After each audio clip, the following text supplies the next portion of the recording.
Hello, everybody. This is Board Game Chats. I'm Myron. And I'm Chris. Hello, Myron. What's up, dude? Good to see you or hear you. I guess we're on a podcast, so we can see each other, but good to hear your voice. Yeah, absolutely. Speaking of seeing, like, I'm wearing my huge, my Snuggie, and I know we talked about talking about the weather, but I'm like, let's not talk about the weather, but like, we agreed to that. But I was like, it is really cold. Like right before we started, I got a chill. So I went for the Sherpa cotton Snuggie, which I can also like shovel outside with. It's amazing. It's like not that I shovel much. I'm not going to give myself that much credit. It is very cold again. So I wanted to tell you real quickly about a game that I played for the first time recently this week, called Chronicles of Crime. I'm late to the Chronicles of Crime parade. Absolutely loved it. It's an app-driven crime-solving game that I thought was fantastic. It was probably the best app-driven game that I've played. It's maybe one of the best puzzle-solvey kind of games that I've had. Mm-hmm. You actually use your tablet or your cell phone, and you move around the room and you see the crime scene. And you have like a minute or something like that to describe what you see to your partners. You're like, okay, there's blood on the floor, there's a knife, there's a victim, and there's a chair and some pictures. And then you scan in the different cards that come up in each scenario and get more information on the crime, and you have to solve it as a group. It's absolutely brilliant. I thought it was one that you would like. Wow, that's fascinating. I'm all about the enabling technology. I'm holding up the air quotes, but using technology in a way that doesn't censor the technology, but censors the experience. And I think that is really, really cool. There's a few other ones I want to talk about, but I don't want to jump the shark with the content before we introduce. Let's bring in our guest, Ryan. Today's guest is Ryan McDougall. Ryan, how are you? I'm good. Thanks for having me. Thank you. Welcome to the show. Welcome to Board Game Chats. Yes. So before we get into too sidetracked about talking about Chronicles of Crime and VR and crime scene games, why don't you tell us a little bit about yourself, where you're at and what you do, and go from there. Sure. Yeah. I currently work for a board game distributor called Lion Rampant Imports out of Brantford, Ontario. Before that, I ran the Blue Dog Cafe, little game cafe out of Brantford as well. And before that, I had a multitude of other professions. Worked in live entertainment for a while, and the bank, unfortunately, briefly. We all make mistakes, okay? We all make mistakes. I got over it. I got out of it. I'm happier for it, for sure. But used to live in Toronto for a number of years when I was working in the arts field, and then decided we wanted to own a home when we had our daughter, and you don't own a home in Toronto, or at least I don't. So we left and moved back to the area around Brantford where I grew up originally. Nice, quiet town. Got a house and kind of settled down and did the cafe thing for a little while. And now I'm with Lion doing the board game distributing. Excellent. Nice. Excellent. Thank you for joining us. Now, have you played Chronicles of Crime? I have. I really enjoyed the base box, and I really liked what you were saying about it being like supportive technology. Yeah, where the game is at the center, and I think because sometimes it can be no pun intended divisive. Yeah, literally. Where people get upset when you talk about apps and their game. I don't want your peanut butter in my chocolate. Yeah, kind of thing. But no, I think Chronicles is a great example of it just being very supportive. And on the other side, from a consumer perspective, like I like the idea that I can maybe get an expansion for a game without having to buy anything because the publisher can just add another chapter to the app. Right. And as long as the supported pieces are in the box to begin with, which I think Chronicles is, it's like DLC, right? It's downloadable content, and all of a sudden, boom, you got another mystery or another crime, and it really doesn't cost you anything, but it expands the experience and you get more value for that, which I think is awesome. Right. And your order won't get stuck in the Panama Canal or somewhere in international waters off the coast of San Jose, because exactly, yeah, even you don't now, get bundled up in a logistics nightmare. Yeah, like even now, where no one's breaking new ground anywhere to like put up, I don't know, maybe one more like shipping import center, like. And I think this is an interesting thing for us to talk about, and particularly because you're on the distribution side, or like you went from the banking to the art to the distribution side. You've covered like all parts of the circle of life. That's right. Now I'm just at the mercy of ships and trucks. That's right. Yeah, that's true. Which some days it works and some days it doesn't, for sure. I mean, and God bless anyone working in shipping logistics right now, because they have, they got a hard road ahead. Yeah, that's for sure. Yeah, but they're doing their best. Well, like on AR experiences and stuff like that, like being able to I love how you said that, like the divisiveness, like, meaning literally, like, depending on which device is involved, it can turn people off. But like the idea that this one, allows you to use either a tablet or like a phone, something that people generally have, and then they have options for like more stuff. And I think there's a lot of opportunity there, particularly when people aren't in the same room or in the same location. Like us. Yeah, like us. Like right now. Other AR games that seem interesting is like we were playing Tabletopia the other day, and there's this button that says, "Hey, do you want to do this as a Tilt 5 thing?" And I was like, "What's a Tilt 5 thing?" And you look in it and it's like, "Hey, there's a way, if everyone buys these glasses, which I don't know what the quality is, but if you do that, you can actually set up the virtual tabletop on your actual tabletop and play from any of the 2,000 or 3,000 or 4,000, whatever." I have no idea how many games are on Tabletopia, but I know there are a lot. That's some Star Trek stuff, right? Yeah, that's ridiculous. Yeah. Yeah, that's the holodeck, but that's right. It's a holo table. The holo table. Yeah, exactly. Yeah. Wow. And then that's amazing. I had no idea this existed. Yeah, this is on Tabletopia I just saw right it now. I was just like curious. And the other thing too is like the quote pure VR experiences. There's a game right now called Demio, and I have the game, but I haven't played because I'm like, it's a multiplayer experience where like you're basically hovering like in God mode over the table. And it's like if you're playing like a tabletop role-playing game with like Iron Forge, like someone had actually like carved out and like built like a city or something like that for you to move through. And that's like how you play that game. Like you use your actual hands and you roll dice and you move on this expansive tabletop, and they like add stories via DLC and do those things. Wow, so that's wild. What is that called? Demio, Demeo. Wow. I am gonna have to look into that. That's fascinating. Really cool. That sounds incredibly immersive. Yeah. See, the thing that's interesting though is that it seems like those companies may be fascinated with the technology more than because for a distributor, like one of the largest distributors like in the known universe, right, to be like, oh, that sounds cool, it means that they're not figuring out how to connect to the experiences that are being delivered by the system of gaming, like in the world. They're not connecting with the community as much as they could be. At least that's what I see. Right. Well, maybe just not yet, too. Yeah. Right. I mean, this may just be the beginning, and I also find that sometimes a lot of these technologies end up being used in ways that aren't intended. Right.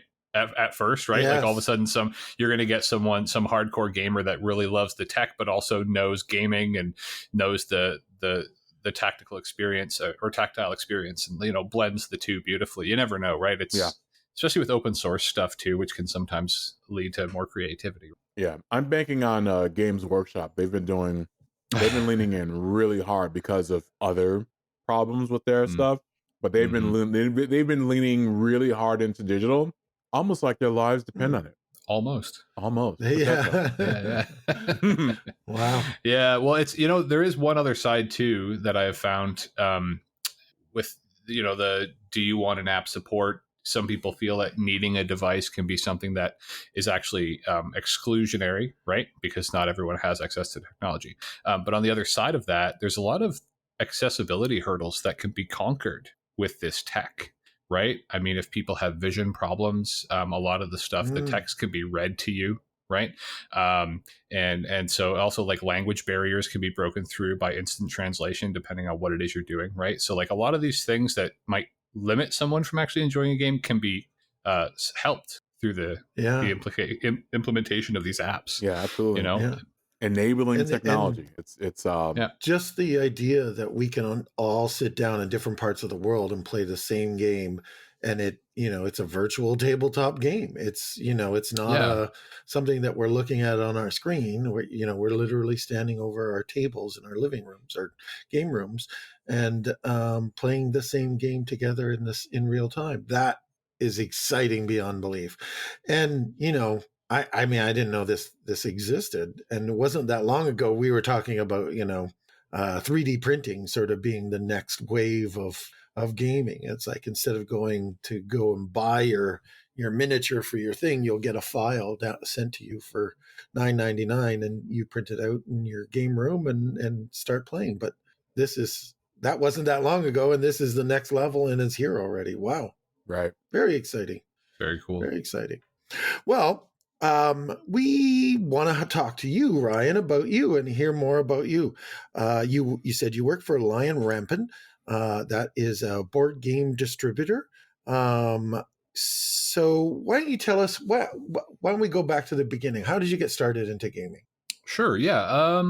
We were living in Toronto.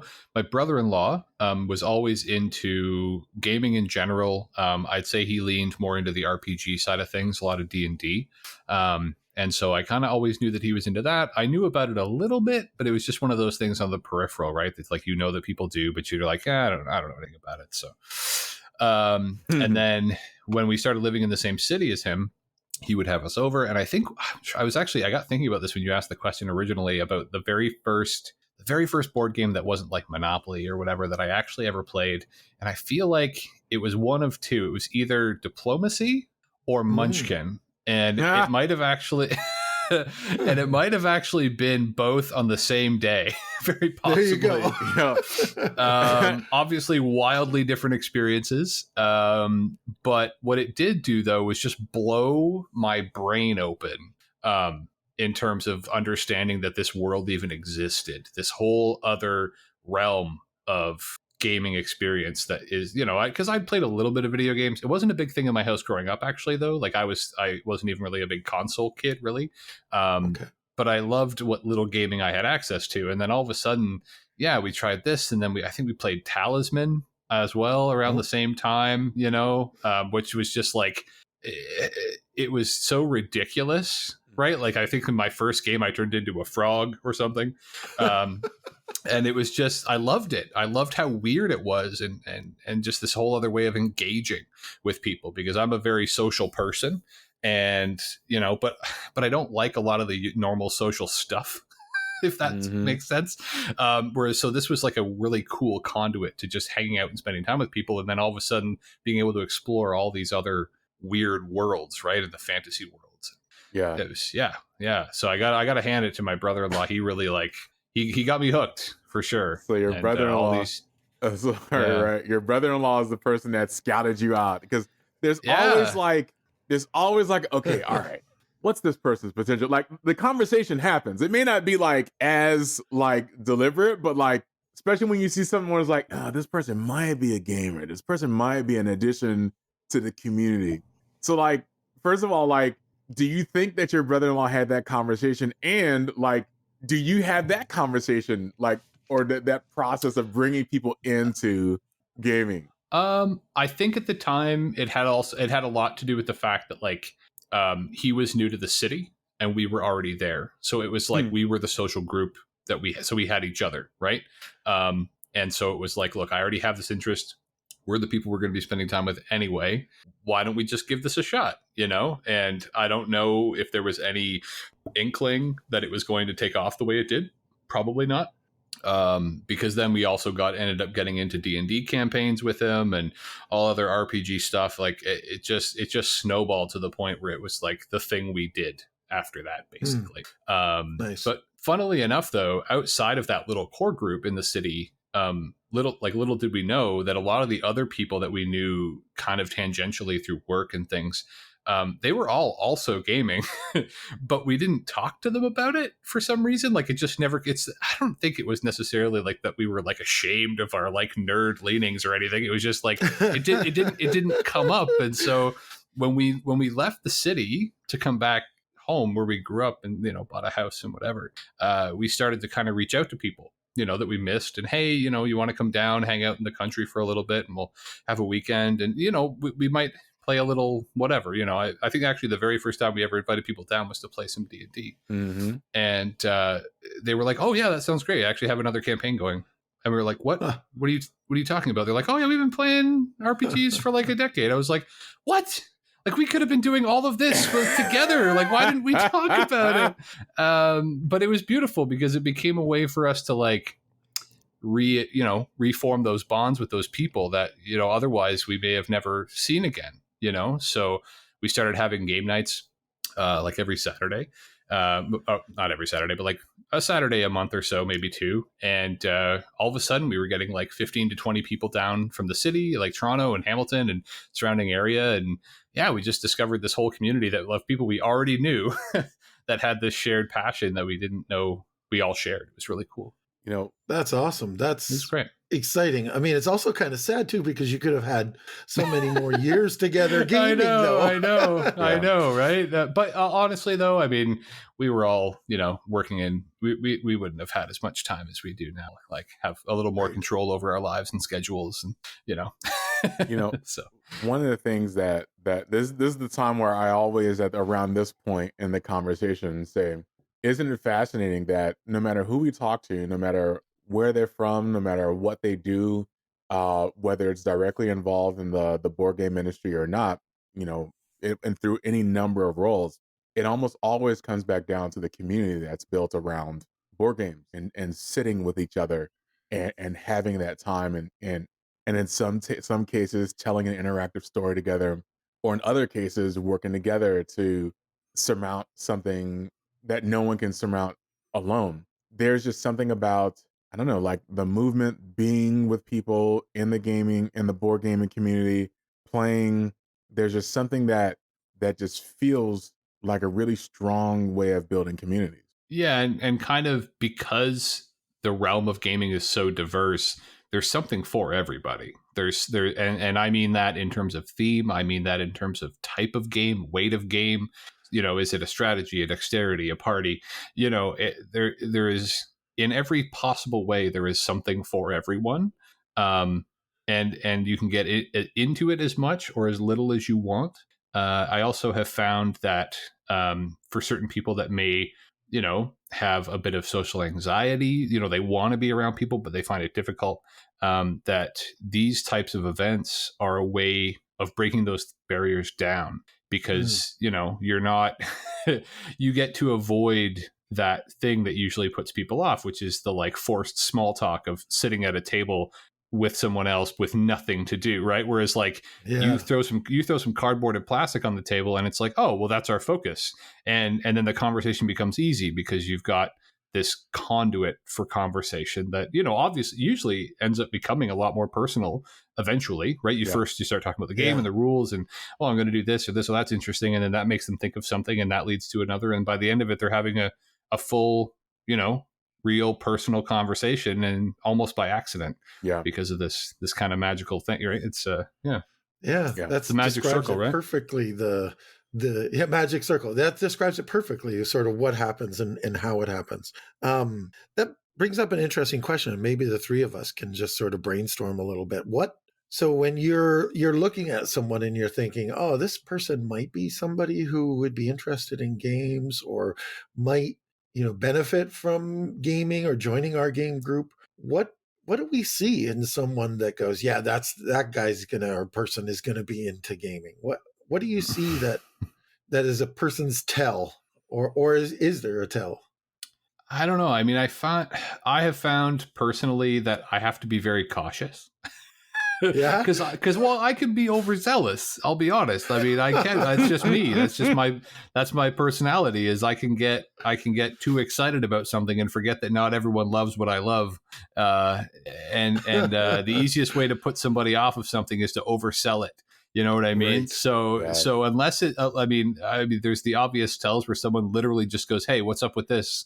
You know, and Yeah. Right. and then we're talking about it, but there's definitely things that, you know, I mean, if they already have something that's, you know, maybe they love reading, you know, well, what do they love to read? Okay, they love fantasy. Okay, great. Well, you know, we've got this, you know, what do they like? Oh, they like Lord of the Rings. Oh, okay. Well, there's Journeys in Middle Earth, you know, there's War of the Ring, you know, there's all, you know, oh, okay, you like tactical stuff. You're interested in, you know, the history of war. Okay. You know, like there's always thematic ways into it, but don't get me wrong. I've also been completely wrong.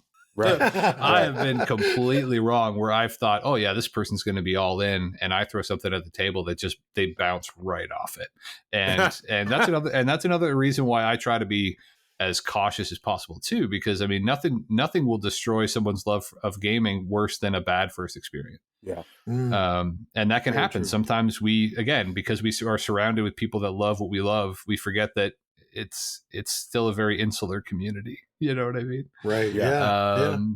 But I do, deep down, I really do believe that there is something for everybody. Yeah. And it's just a matter of, you know, do they want to try it or not? Yeah. Absolutely. And letting them come to that on their own is really important. But at the same time, yeah, of course. I mean, I'll take any excuse to get a new person to the table. Yeah. Yeah. Absolutely. You know.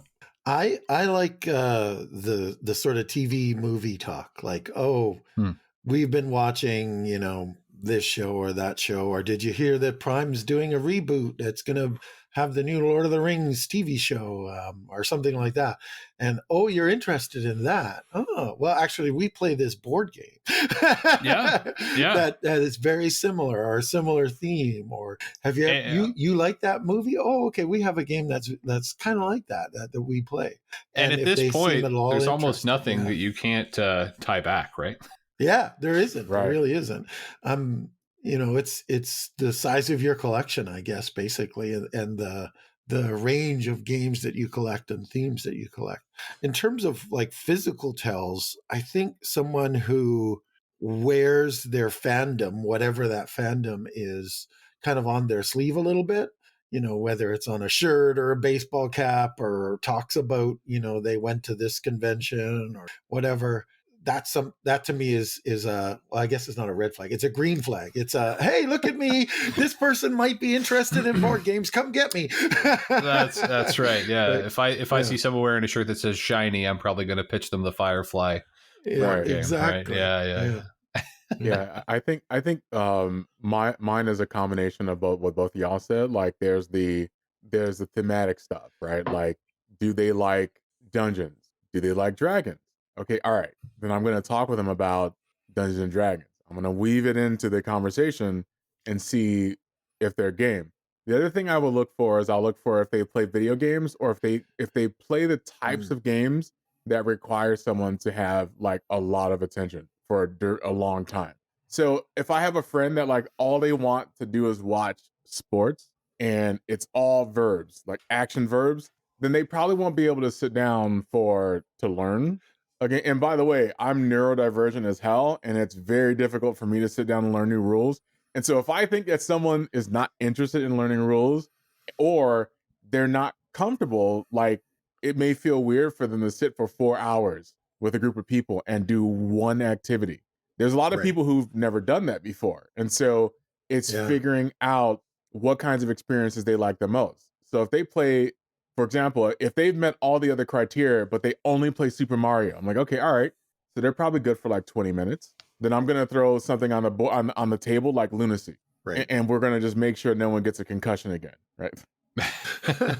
Long story. But yes, a concussion was awarded while playing Lunacy before with that group. But it's about contact. It's about finding out what that person is interested in, and then like pulling out an experience that is very similar to what they know as a bridge for, all these new game mechanics and these, oh, you can play like 4 people against 1 or we're all together. Like, hold on a second. Like a game can do that, like all to bring them in with the experience as the motivation to learn the system thing. Absolutely. Yeah, no, I feel like sorry, Chris. I was just going to say that's brilliant. I think, like, thematically, somebody who's into football, you might introduce them to something like Blood Bowl, but that might turn them off because it's got this fantasy theme, that kind of thing. So you might just say, all right, they like sports. Maybe it's the competitive side of sports that they like.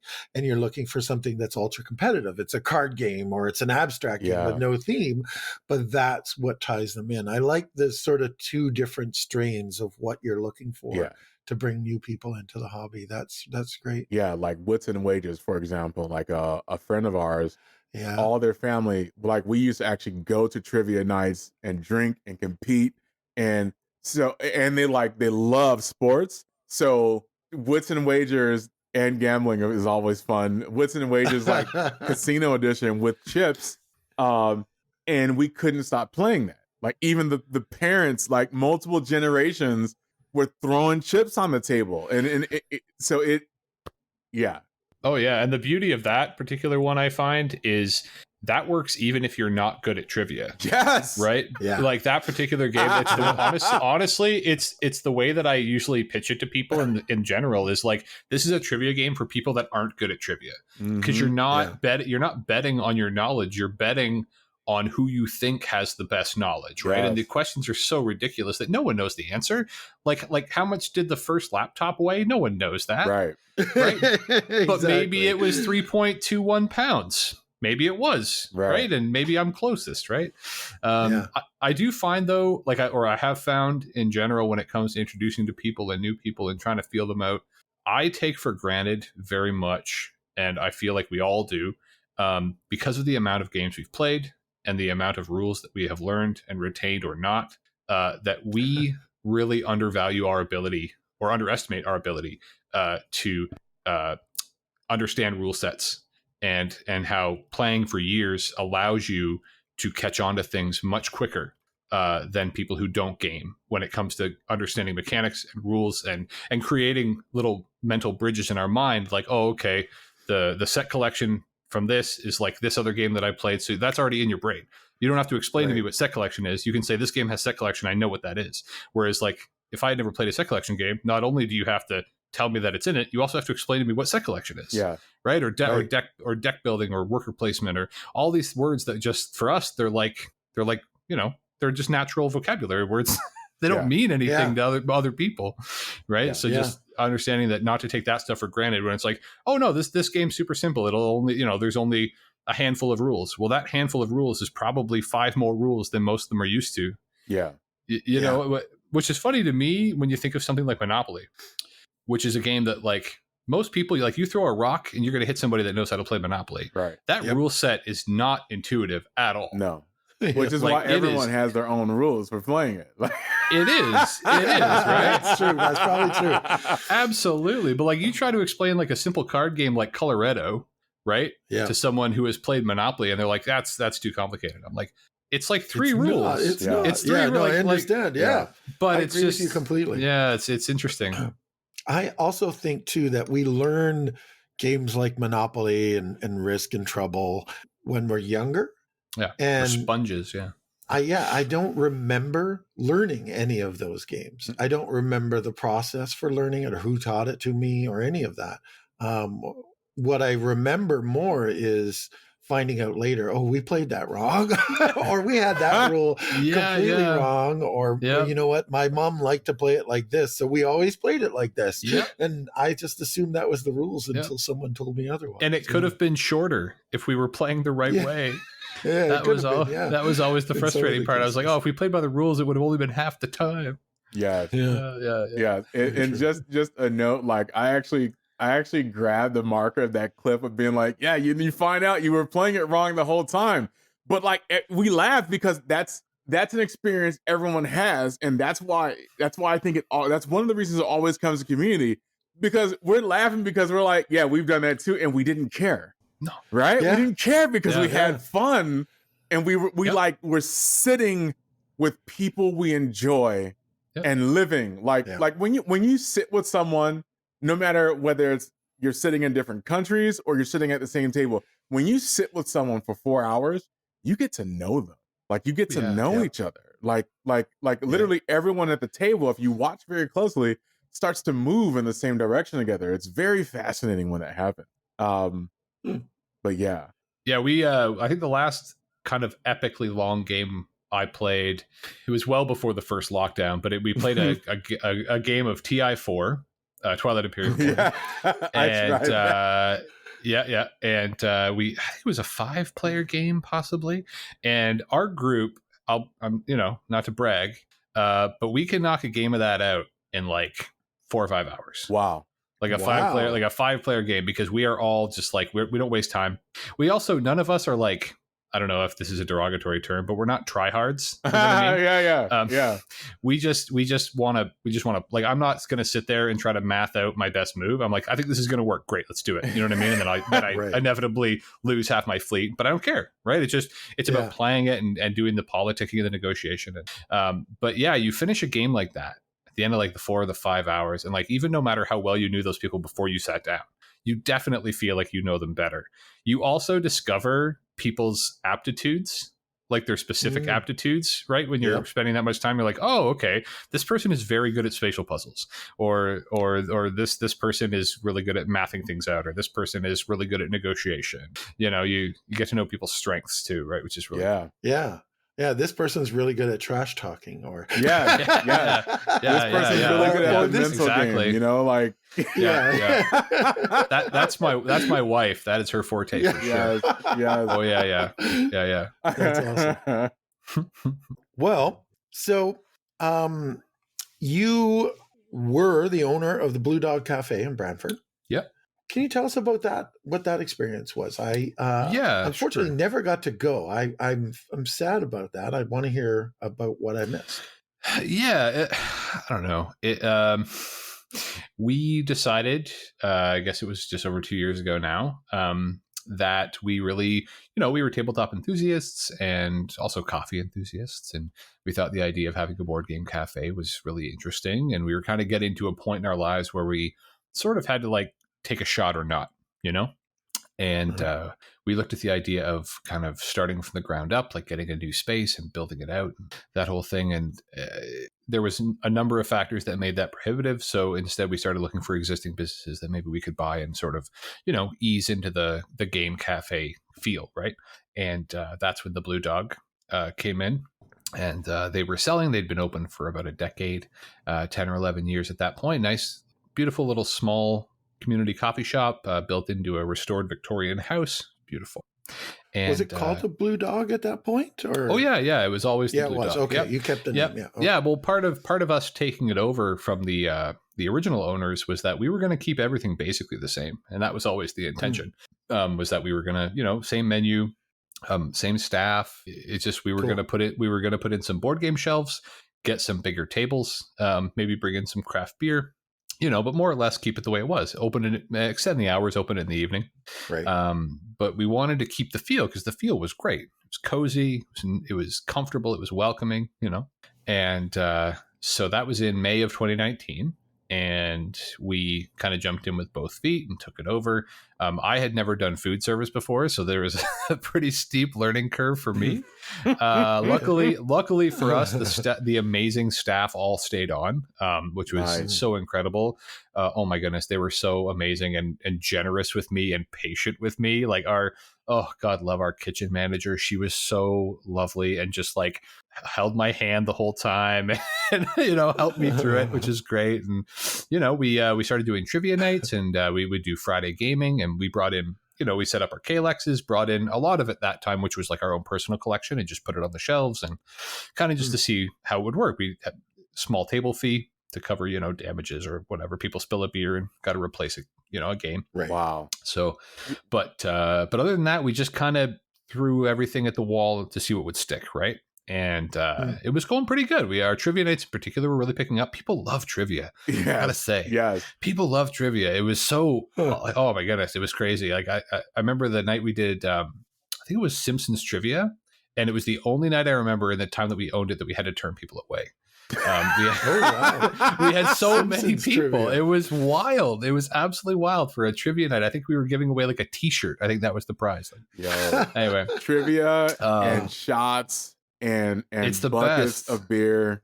It's just, and chicken wings. I mean, forget about it. Like, you can't beat it. Right? I would go to trivia with so Anna, my wife, and our friends. They're actually really good at trivia. She's an insurance underwriter, and one of the things that I learned about insurance underwriters is that people with really, really good memory gravitate to that. I don't know why.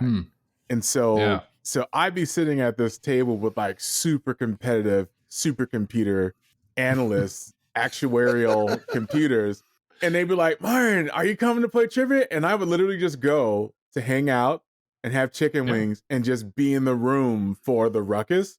And I would always leave after the first game to get ice cream and then go take a nap, because my nap is 8:30 p.m. every day. But that's another story. All right.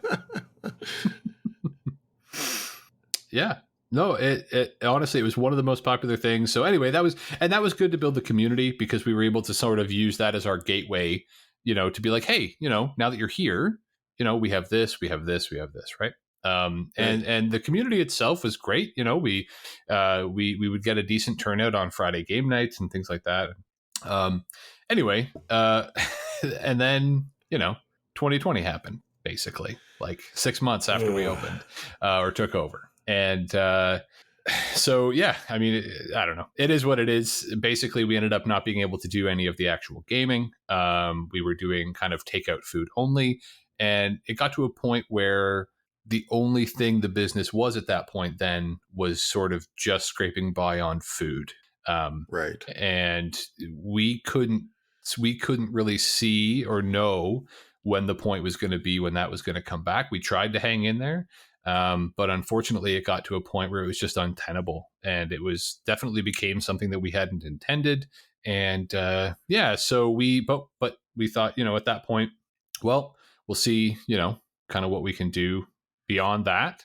And through running the cafe, I had made a connection with Lion Rampant. A friend of mine I went to high school with actually was my account manager there. That's how we got our games from them. And they had account manager positions open, and one thing led to another. And anyway, so I did manage to make something out of it in the end, which was great. But it was a shame. It was a shame that we weren't able to kind of find out what it could be, for sure. Yeah. But, that is it is really, what it is. That is really awful. You guys didn't have very long where, you were probably still working out the transition with you being the new owners, and then you had to shut it down. And, like you said, it was just food and coffee that you were selling at that point. So that's not why you opened it, right? I didn't start it. I didn't start it because of my passion for paninis. Right. I'm really sorry to hear that. I'm sorry to hear that. But Ryan, at the same time, I mean, I feel like everything, it's a lesson. Right. I mean, it's easy to say now that I'm on this side of it. Sure. If you'd asked me mid 2020, I might have had a bleaker response. Yes. True. 2020 was the F at all. There was no silver lining to that cloud, my friend, at that point. But we got through it, and we're on the other side, and we learned a lot for sure, and made some great friends and connections, and That's it good. is. And does the Blue Dog continue today? Like, did you sell it to someone? We did sell it. It actually, Okay. we actually just closed on the building and the property a few weeks ago. So it's all very new and fresh. We're not really talking about too much about who took it over or anything yet. Sure. We're going to let them do that. But the building, the equipment, and the name all went with it. So I'm sure there'll be something in the place. It's too beautiful a location to not be something amazing. Right. So I'm sure it will be in the right hands, and I think it is. So that's good. That's good. Yeah. It's a shame that it didn't work out for you. I think the world needs more board game cafes, and maybe that's something in your future or somewhere else in Brantford. You never know. Until then, I'll just support them. Right. So, exactly. There you go. Yeah. So while you own the Blue Dog Cafe, your distributor contact was for Lion Ramparts. They were saying they were looking for a sales rep. Is that what you said? It was kind of as we were getting to the point where we knew we were going to sell the cafe. Okay. My account manager for them mentioned to me that they were looking to fill. I think at that point they had two spots to, and she thought I might be a good fit because of my experience in the game community and running the retail side of the cafe as well. Like as we sold games, we had shelves of games that we sold as well, and why not? Would I be interested, right? And so I threw my hat in the ring and. I went for my interviews and it felt like a good fit. They seemed like it was a good culture, in terms of the way that they ran their staff, and the feeling of the place was really good. Small, which was nice. It's a pretty small team, which I like. So everyone kind of knows each other and kind of helps each other out. Kind of got that vibe right away. And since having started work for them, it ended up being the case, which is great. So, I mean, we are all working from home right now, unfortunately, but sure. but still, it's a great team. Yeah, no, and I'm really happy to be doing whatever. Well, that's good to hear.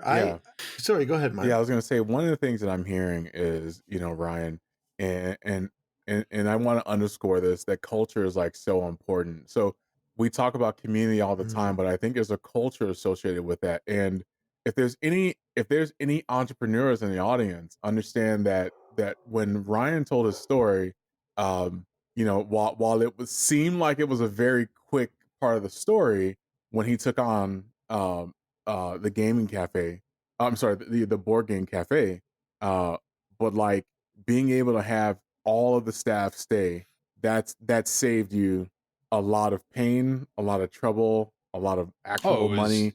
And then it was huge. Yeah. And then transitioning to Lion Rampant Games, it's also that focus on culture and that focus on just being a great person and like finding other great people.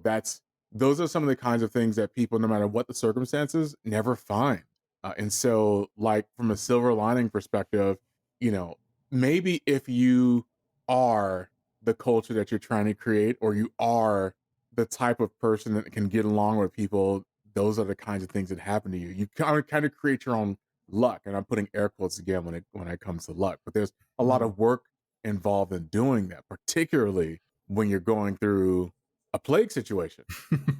Yeah, and a big transition, like having to get rid of this new business that you didn't get to enjoy the way you wanted and planned to. Yeah. But I've always tried as much as possible, while also keeping things pragmatic. Because I mean, at the end of the day, there's bills and there's responsibilities and family, and there's all those things that need to happen regardless. Trying to find a way to do all that in a way that I feel like it's worth it too, right? That it's not just paying the mortgage or the bills, right? That you can do something that at the end of the day, it's why my stint with the bank was so short.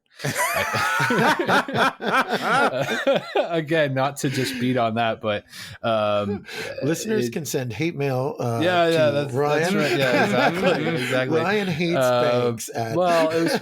It's more like Myron said. It's the culture, right? It's trying to find a culture that you feel like you can really put something into and get something out of, right? Which isn't always the case, especially from a personal perspective, not just a fight, right?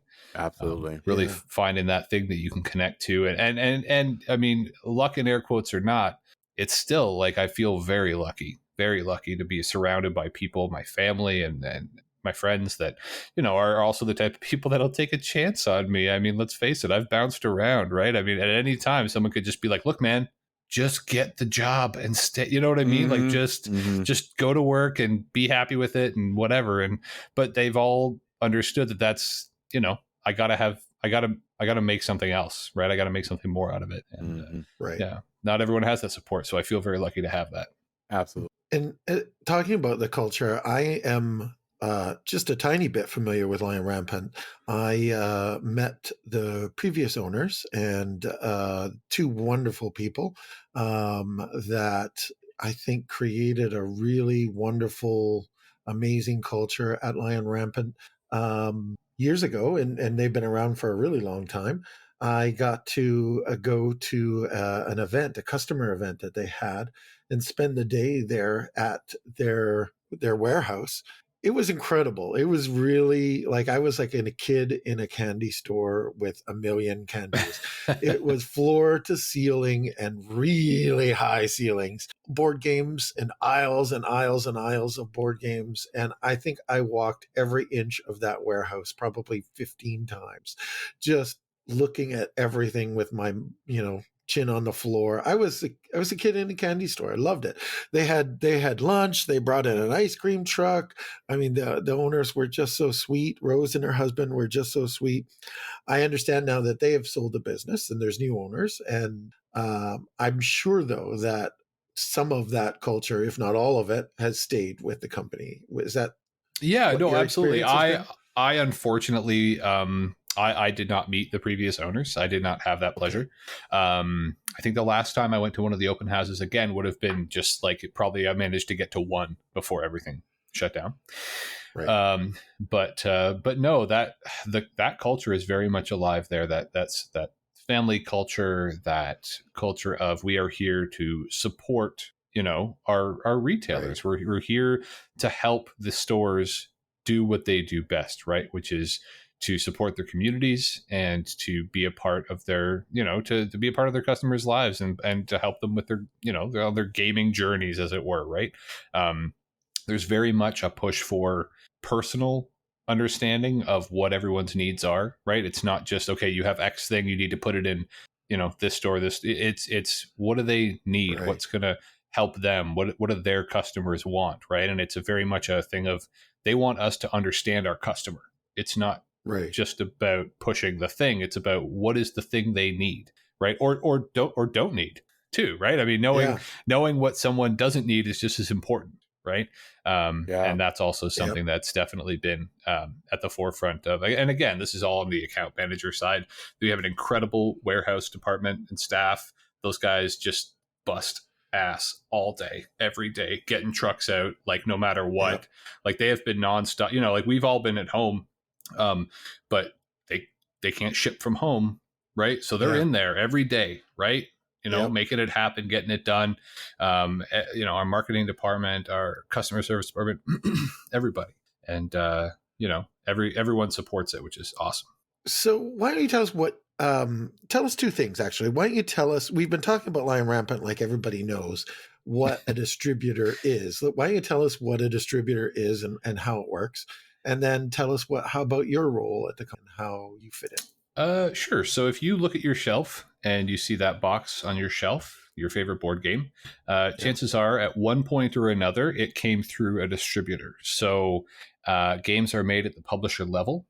And then what we do is we have relationships with hundreds and hundreds of different publishers, and we buy the games from them, and then we keep them at our warehouse, and then we help actually get them to the stores themselves that you buy them from. So as opposed to the store having to go to 75 publishers to get one game from them or 3 games from them or 2 games from them, they can just come to us and look at our site where we have, it's almost as if we've taken all those publishers, put them into a catalog, and then you can just shop from there. So we allow it to, we try to streamline the process for them as much as possible. And then from our side, the account manager's job is to help them sort through those thousands and thousands of titles to figure out, what's going to work for them.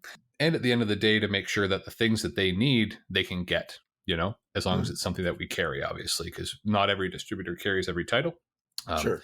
We have our set number of publishers that we deal with. So if you own a store, you come to me, you want X, Y, and Z, I make sure that you get it. I make sure you get it on time. We deal with board games, puzzles. We deal with CCGs like Magic, Yu-Gi-Oh, RPGs, Dungeons and Dragons, Pathfinder, all that stuff. So basically, we allow a store to do all of their shopping in one place. Is what it comes down to. We also kind of have a way of guaranteeing that certain amount of supply is available as well. Because we have the warehouse to hold it, and we have the staff to package it and ship it. So Right. as opposed to having to eat those costs yourselves, we take care of that and then get it to customers. That's our job. Right. So if I have a store and I've got room in my store for 20 copies of Wingspan, but I'm pretty sure that I can sell 80 in the year. I don't have to buy all 80. I have to. No. I can Now buy I'll be 10 honest and I'll be another honest 10. with you though. If you're talking about Wingspan, just buy the 80 because let me tell really? you. Oh my goodness. Yeah. No, it's I don't know. That title's insane. I think they're on their like 19th printing of that particular product. Wow. It's nuts. It's oh my goodness. There are certain ones that just come along every now and then that just blow you away. But no, that's exactly right. So let's say you got room for 5 copies. But in the year you're gonna sell X amount. You can buy five now and then keep the rest on back order, and we can do that for you. And also too, let's say you're like, look, what's coming out, so that you're busy, you're running your store day to day, you don't have time to be checking BGG, to be checking the trade papers, figuring out what pre-orders are coming, what hot designer's got a new game out. It's like, you want to know what the new Knizia game is? I know what it is, and I can tell you about it. Right. I can tell you how many people it plays. I can tell you the age range. I can, this. I can tell you how much the box weighs. That's what I'm here for. Right, is so that you don't have to worry about that. That if you want to know what's coming, you just call me, or I send out emails every month that show you the hot pre-orders that are coming up, and I can call you. We can talk through them. We literally just did our call arounds a little while ago, where we call all our stores. We go over the 10, 15 new pre-orders that we think are going to hit really big, and if we think it's going to work for you, we make recommendations, and then you decide what you want to go with. That's great. Yeah, that's great. I that sounds like probably the most. Well, I don't want to say the most, but that sounds like a really high value part of your job for your customers. Because I know a few people that have opened game stores who were gamers. They played games every night. They went to game conventions, and then either started selling out of their garage or got a brick and mortar store and started selling. And as their business grew, they played less and less and less and less until they weren't playing any games. Until they played 3 games a year, and the business took over their life. And they're not. They may be familiar with the games that are new, but they've not played them, or don't know how they play, or can't explain the rules, that kind of thing. Exactly. Because they're too busy managing their business, right? Or their life, or their families, right? Or all of it, juggling all of it, right? And so everyone so everyone needs a board game sommelier. Yes, right. Yeah. Exactly. Yeah. That's what Instead of wine, it's for cardboard. Yeah. That's right. And you're like tasting it, you're tasting them, and you're trying out mechanics, and you're seeing whether things are developing, and like giving people a little bit of a line of sight of what's coming down the pipe. And from a business to business perspective, that's an invaluable service, particularly in cases where in the pre-show we talked about like the smaller shops that can't just have a lot of stuff on hand all the time. And so those kinds of conversations and the help that you can give them in your role is really invaluable. And for me, the ability to just talk games with people all day is just just the best. It is, honestly. Don't get me wrong, there's the there's the paperwork side of it and the system side of it or whatever, but the idea that every call I make, more or less, is to talk about games with people, talk about what they need, what their customers are playing.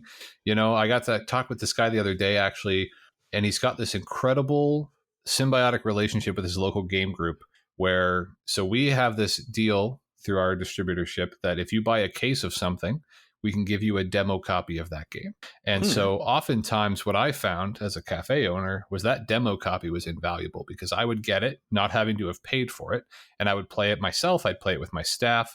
And after that, no one sells a game better than someone that enjoyed it. Right. Right. And someone that knows it. Right. So this guy would often, he'd take advantage of this demo program, and he'd get the demo in and he'd play it, and then he'd give it to his game group. And sure enough, they would take it and they would play it. And those half a dozen people that had a great time with it would then come to his shop and pick up a copy, Right. And so he was helping support the community group with the games, and the group in turn would support his shop. It's beautiful, and it's so cool that, and I think, now I don't know, but he was talking recently about possibly combining with this group to buy a bigger space and have a play space upstairs, and a retail space downstairs, and like kind of take this like relationship to like a whole other level of it being like a play and retail. And yeah, it's really cool to see these relationships form, and to be able to help support that is the best. It really is the best. I love it. That's very, very cool. Do you have like a region that you control, or is it just sort of a list of customers and they're scattered around? So the majority of our team takes care of all of North America, Canada, sorry. And then we have one account manager that handles our US accounts right now. And then we have a mass market division that handles, like Chapters, Indigo, Amazon, those particular companies. But no, I have customers from the East Coast to the West Coast. Yeah, I've actually quite a few of my stores are in BC. I've got a few out in Prince Edward Island, and all across. Yeah. And I imagine they range in size, like, to one staff to 6 or 7 maybe. And yeah. I mean, it really does. We handle everyone from the little mom and pop gift shops all the way up to, some of the biggest retailers that you could think of, probably if you were to think of a big retailer, like a big Toronto retailer, they probably deal with us. Yeah. Honestly, if you buy games in any capacity in Canada, you probably deal with us. Probably. Yeah. That's cool. And so like if someone's listening to our podcast and they own a little cafe or something, and they're thinking, this might get people into the store and buying coffee and little sandwiches. Yeah. Is that possible? Can they go to Lion Rampart, look them up, and apply for all you have to do is reach out. Now we do have certain criteria when it comes to the type of places that we will take on. We are very brick and mortar focused. So having a physical business, like if you're just going to be an online retailer, that's a completely different situation. But yeah, no, all you have to do is reach out. And really what it comes down to at the end of the day is that you've got a shop, and I mean, that's kind of it, really. And you've never sold a game before. That's even if you've never sold a game. I mean, we do need references. Other people, like other suppliers you've dealt with, things like that. Right. And that's all on the AR side and office side. Yeah.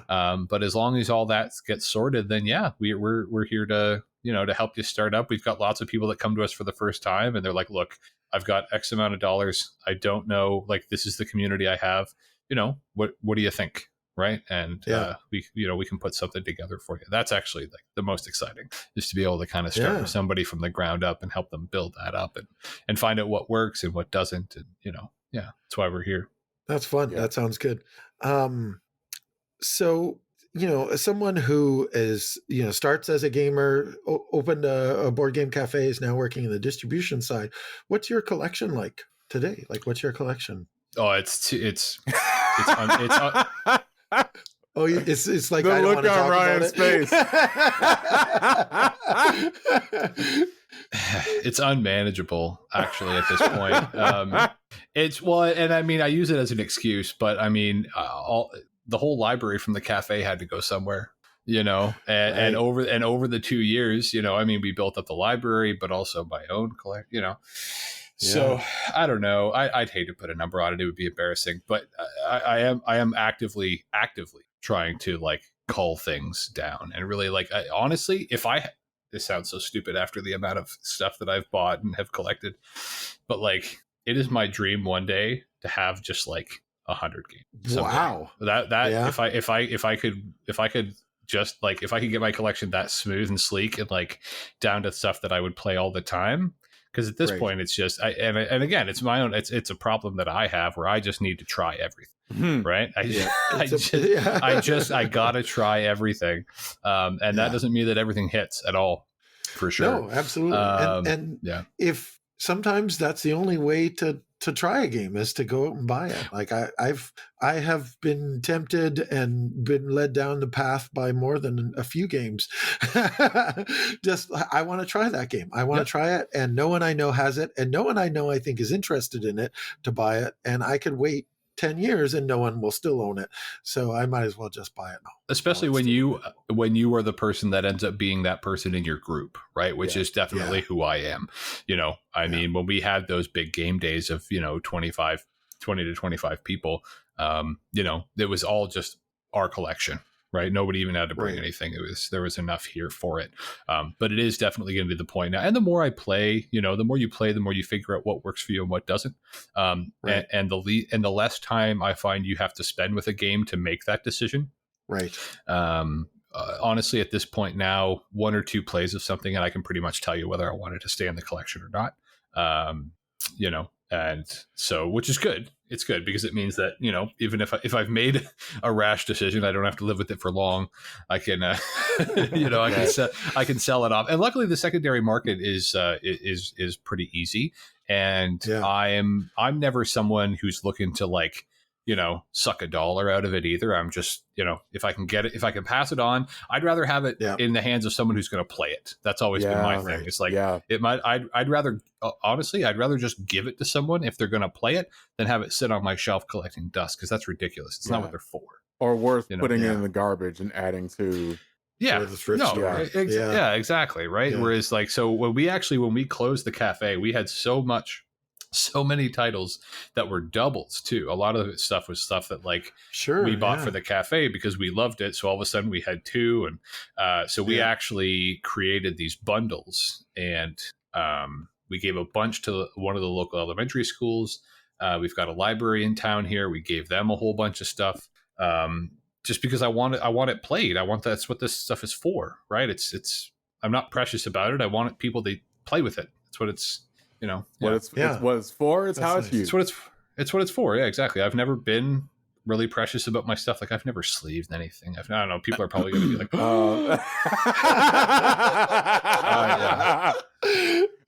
Well, actually, that brought me to my next question. I wanted to hear what you do to protect your games when you own a board game cafe, and if that transfers to your own collection. Honestly, a lot of the stuff for the cafe was more just practical stuff. If it was a small box card game where the only component was cards, depending on the game, I would sleeve them, right? Or if say it was a roll and write, I would laminate the sheets and put dry erase markers in, things like that. I know there are some places that would not laminate, but seal the boards. I honestly never predicted any one game getting so much play that would matter, to be honest, because we were so small.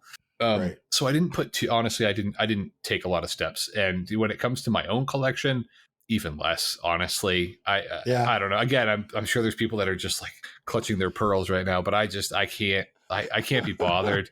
People get so fiddly with their stuff, and I don't know.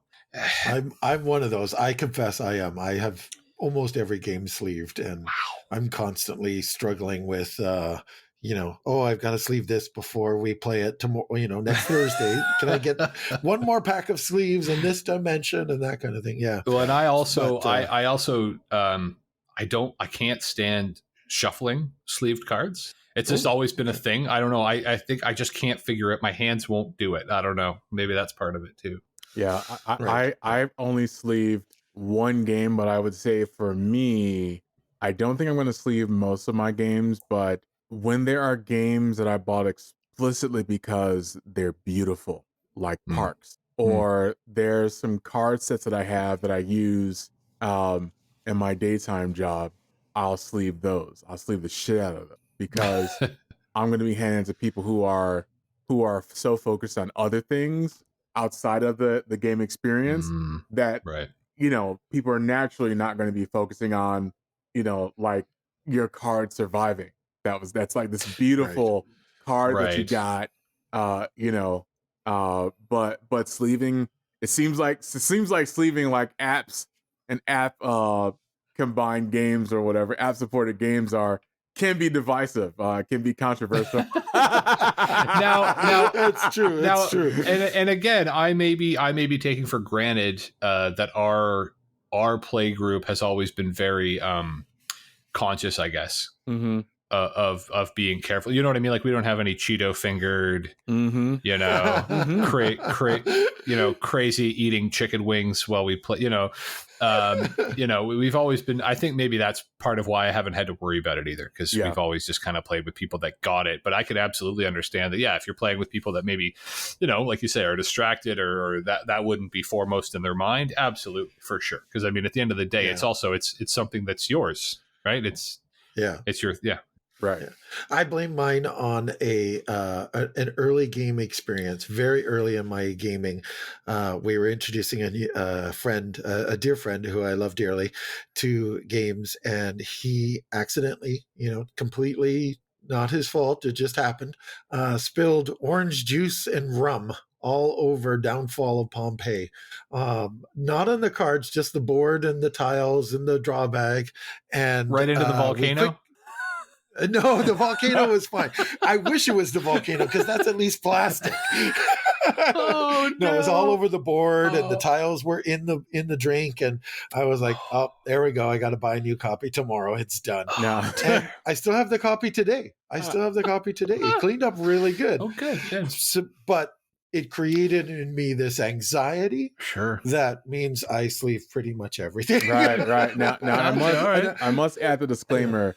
No dear friends were harmed during the telling or creating of the story. No, that's very true. And they're still a dear friend now. Yeah. They're still a dear friend, and I tease him relentlessly about that. I do love that you doubled down on that. Like this, I love this guy. I do. He's a friend. Yeah. Yes, but you caught it too, right? But I didn't bury him in the backyard. Exactly. Oh. Yeah. But it was my reaction was like, oh it's done. Yeah. You know, this is over. Right. The game's over, and so is this game. I'm buying a new copy tomorrow. He's such a good person. Like you. I love that. You know, it actually, instead of teaching me the lesson that, you know, these games are pretty well protected with their glossy coatings and everything like that. They're pretty well protected. The game still exists. I still have it in my collection. It doesn't smell. It's not sticky. I wet parts of the board so that it would clean up real good. And, you know, nothing. It's all fine. You'd never know that this happened. But instead of learning that, you know, it can protect itself, I decided I was going to do everything to protect it. No drinks on the table. But you took that trauma and ran the other way with it. Yeah, exactly. That's what I'm blaming it on. That happens. It happens. That and my I will say one thing, Chris. This may surprise you, but I generally put my water or my drinks on the floor, and I only use a water bottle that's essentially an adult sippy cup. Like it closes completely because I know that I can be very, very clumsy with the table because I oftentimes, particularly when I'm telling stories, I'm not actually using my eyes. I'm like imagining a story and like throwing my arms around, and I've like thrown like water like into like computers before. Like, why the hell did that happen? You know? So I always put my water and stuff on the floor, or if there's no floor, I'll actually walk like 4 meters away and put it on like the windowsill. Yes. Yeah. I do the same. People will say, no, you can just have the drink there. It'll be fine. You won't spill it. I'll be like, no, I'm going to go put it on the kitchen counter. I don't mind walking 3 yards to go get it. It's okay. I don't need a drink at my every beck and call. See, when we had, so we have a lovely family friend who we've known forever. I grew up with these 3 brothers, and one of the brothers lives across the road actually from where we live now, and he's a very skillful woodworker. He's a kind of a general craftsman, and I was talking about wanting a game table when we first moved into the house because we had this kind of old janky kitchen table thing, and it was, anyway, we wanted something substantial because, you know, we sit around it a lot. And he was like, you know what, I bet I could do that for you. I was like, oh, that's amazing. You know, I'll pay you, and, you know, we could design it together and all this stuff. And so that was really cool. I got to like design it to my dimensions. But one of the things very specifically that went into that design was the cup holder, and they are off underneath, and they kind of like pull out, and you can drop your drink in them. So like it's not on the table at all. It's completely off, right? You know, but it's still accessible. But it is definitely something that, as much as I claim to be, you know, totally chill about all this stuff, I at the same time am like, put your drink in the holder. Yeah. Put your drink in the holder. That's what it's there for. Put the drink in the holder. Exactly. That's why we designed it that way, right? Yeah, exactly. Yeah. Well, it's about setting it up for success, right? I mean, I say that about my dog all the time. We're setting them up for success. When you're playing with your friends, you're setting them up for success. Please put your drink on the little side table. That's right. Put it in the cup holder. Exactly. Yeah. Well, before we go, I wanted to ask you. So, like, why do you play games? I think I know why I play games. Why do you play games? I think it's just because there's new potential in every box. I think there's just the potential for exploration and surprise and also too, just the social beauty and interaction that it brings every time, and a chance to explore those things together, I think is very cool. But it's also just the endless possibility that every new box can offer, which again is the problem with my collection. But no, I love that. Yeah, it's exciting. New potential in every box. I love that. That encapsulates it very well. I like that. What have you learned as a gamer? What have you learned about yourself or the world or people? What have you learned as a gamer? I don't have very good strategy. I'm okay tactically. My short term is pretty good. But no, I don't know. I think more than that, I've found that it's helped show me that there is common ground no matter what, whether it's in a game or in a conversation. There's always somewhere you can meet people, even if it doesn't seem like it. I think that's probably what it's taught me more than anything. That, I always said there's always a game for everybody. It's because there is that experience that everyone can find some meaning in, I think. And whether that's, a fun party game or a tense strategy game or just, however you're deciding to engage, there's always somewhere you can meet people. Nice. That's awesome. That's I think is a great way to end. Why if people want to get in touch with you, before we end, I always like to ask people, if people want to get in touch with you, they want to talk to you, they want to pick your brain about games, maybe they want to find out more about Lion Rampant and what you can do for them. Is there a way that they can reach you? And do you have anything that you want to promote or plug or a social media account, that kind of thing? Anything like that? Yeah, if anybody wants to reach out, I'm Ryan M. Lion Rampant on Facebook. That's my it's my commercial account. So if you have any games questions or account questions or anything like that, you can reach out. Now I'm happy to chat. And I'm always posting, what I'm playing with my family as well. So if you're ever interested in, something that we're enjoying, you can check it out there as well. That's good. It's always good to have another source of someone who is playing games, new games, old games, and, giving some sort of feedback on them. It's like, oh, there's one I haven't tried, and Ryan's playing it. I think that one looks like fun. I want to try that. For sure. And I'm pretty honest. So yeah. Yeah. Very good. Yeah. Well, thank you so much, Ryan. Ryan. Thank you for coming on the show. Thank you for giving us your time. Oh, well, thanks for having me. I really appreciate it. This was fun.